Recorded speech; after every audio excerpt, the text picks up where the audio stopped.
I want to give everyone a quick update on the situation in the Gulf.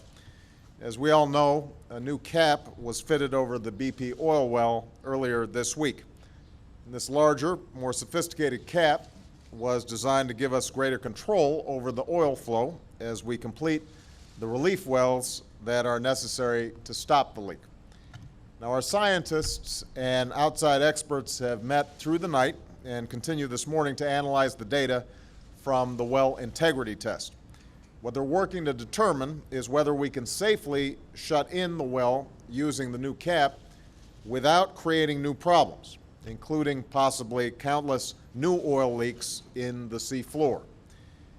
Now, even if a shut-in is not possible, this new cap and the additional equipment being placed in the Gulf will be able to contain up to 80,000 barrels a day, which should allow us to capture nearly all the oil until the well is killed.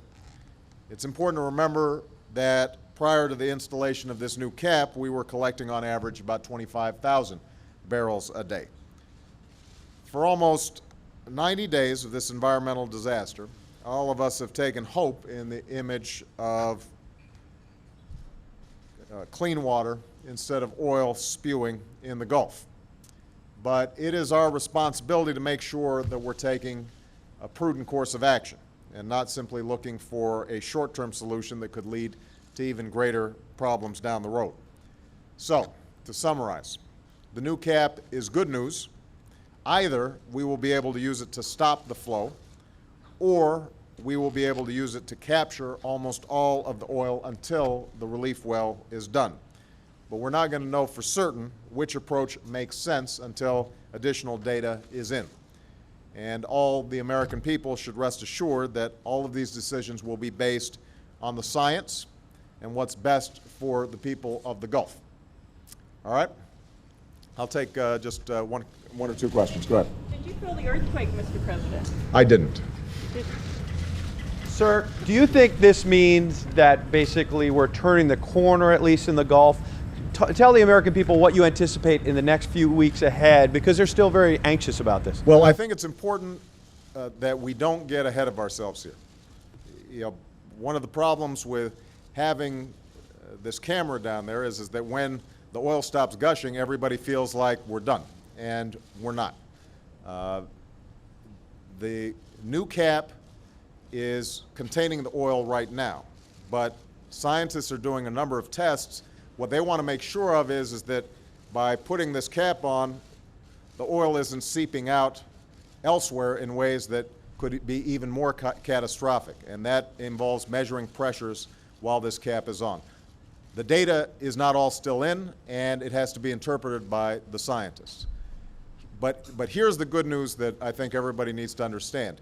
Even if it turns out that we can't maintain this cap and completely shut off the flow of oil, what the new cap allows us to do is to essentially attach many more containment mechanisms so that we're able to take more oil up to the surface, put it on ships. It won't be spilling into the Gulf.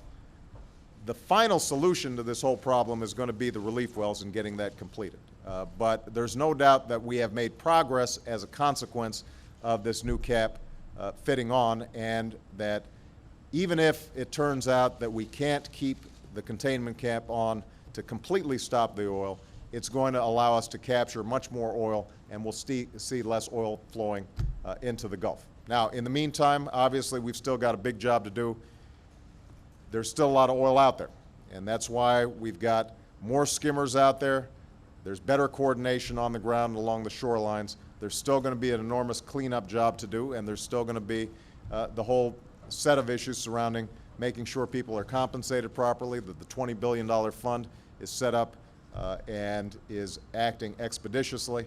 So we've got an enormous amount of work to do, and people down in the Gulf, particularly businesses, are still suffering as a consequence of this disaster. But we are making steady progress, and I think the American people should take some heart in the fact that we're making progress on this front. All right. Is the relief well still on target, sir? So far, it's actually slightly ahead of target, but the problem on the relief well is not simply drilling all the way down, it's also connecting it up, and that's a delicate operation that could take some time. Ahead of target, what does ahead of target mean, sir? Mr. President, when does BP begin paying fines according to the amount of oil spilled? Well, we are obviously going to be taking measures about how much oil is spilled, and those are calculations that are going to be continually refined. BP is going to be paying for the damage that it has caused, and that's going to involve not only paying for the environmental disaster and cleanup, but also compensating people who've been affected. Yeah, Basis? that's going to be a component of the calculations that are made. Go ahead. What do you want to say to the people there? When do you expect to go down next? Well, I would expect that sometime in the next several weeks I'll be back down.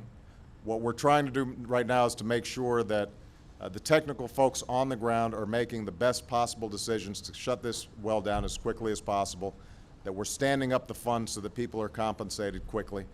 I'm staying in touch each and every day, monitoring the progress and getting briefed by the scientists.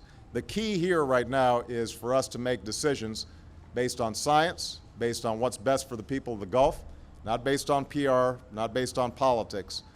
And that's part of the reason why I wanted to speak this morning, because I know that there were a lot of reports coming out in the media that seem to indicate, well, maybe this thing is done. We won't be done until we actually know that we've killed the well and that we have a permanent solution in place. We're moving in that direction, but I don't want us to get too far ahead of ourselves, all right? Thank you very much, everybody.